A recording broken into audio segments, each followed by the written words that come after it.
Hello. In this video, we're going to go ahead and look at example 1D in exam 3 review. So we have f of x equals x plus 8 to the 4/5 power.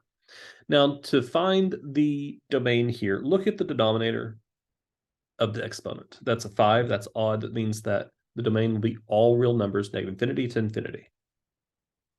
Now, if it was an even one, we would have to say where the argument is greater than or equal to 0. But in this case, we don't have to deal with that, so it's negative infinity to infinity. So we need to go ahead and find the derivative here because we want to find critical numbers. So f prime of x is equal to, bring the 4/5 down in front. So that would be 4/5 parentheses x plus 8 close parentheses raised to the 4 minus 5 is negative 1 over 5. Good. And because this is more than just a single x, we could multiply by the derivative of the inside, but the derivative of the inside is just 1. So technically, I don't need to deal with the chain rule here. But there we go. Now, this exponent is negative, so I'm going to move this to the denominator here. So this is going to be 4 over 5 parentheses x plus 8 to the positive 1/5 power. And that is our derivative. So then we're going to take both the numerator and denominator separately, set them equal to 0, and solve. I'm going to take 4 equal to 0, and then 5 times x plus 8 to the 1/5 power equal to 0. Notice that 4 equals 0 is just, it's never going to happen. So there is no solution there. Over here, divide by 5. That gives me x plus 8 to the 1/5 power equals 0. Take both sides to the 5th power, which means x plus 8 equals 0, and subtract 8, which means x equals negative 8. So negative 8 is a solution, which means that it is in fact a critical number because it's in the domain of the function. So the function is defined at x equals negative 8. It's just that the derivative is undefined at x equals negative 8. Good. Then, of course, we go to our number line. Negative 8 is our critical number, and there are no other important numbers.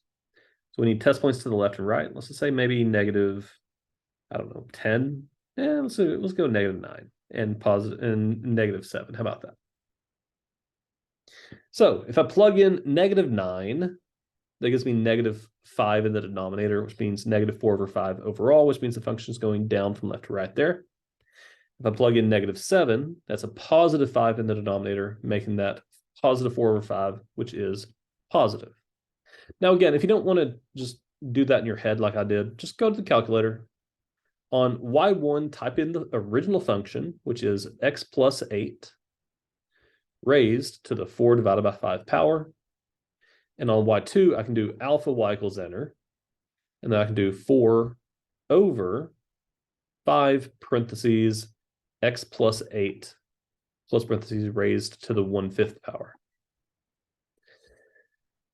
You can graph this on the standard window if you want, but notice that, yes, we're going down and then back up. But if we go to the table, the values I'm looking at are negative 9 and negative 7. Notice that it's negative and positive for the derivative, so it's going down and then up in those regions. There we go.